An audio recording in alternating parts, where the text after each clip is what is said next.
We have found in Spartanburg over, say, the last 10 years that we're dealing more with single homeless women without children that are in need of shelter.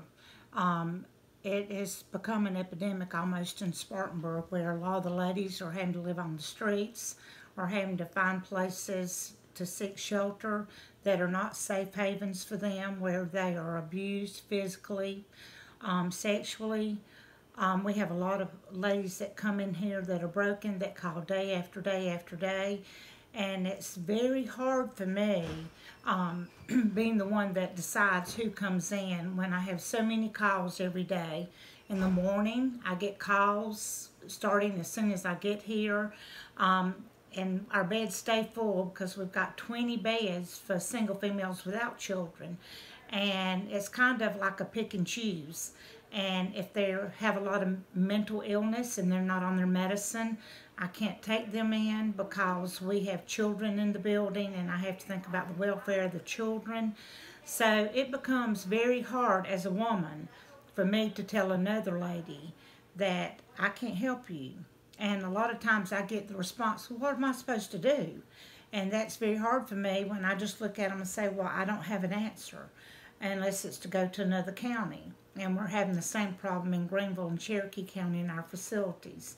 Being the only shelter in Spartanburg right now that has single females without children, there's just not answers. We need help. We need help financially in Spartanburg. You can't turn a blind eye to it. It didn't used to be this way years ago, because I've been doing this many, many years.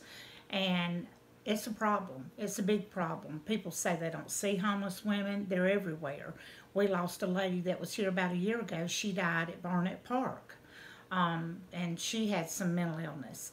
And so we need help. The community, we're doing the best as we can, partnering with other agencies. We do that, I think, real well with Safe Home and with SPIN and mental health and all the other agencies. But as a community, we've got to come together.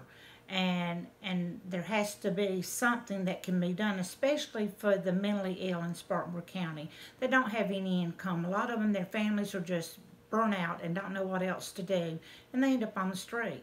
And they're vulnerable citizens that are being taken advantage of. So my job gets harder every year because the need gets bigger every year. And it's just hard to say, sorry, can't help you. And something has got to be done. It's an emergency need to me. One of the biggest needs we have in Spartanburg. I think Miracle Hill does a real good job at what we do in ministering and loving on the people and case management and trying to help them find a place. But then again, when they are homeless, the housing situation is terrible in Spartanburg County.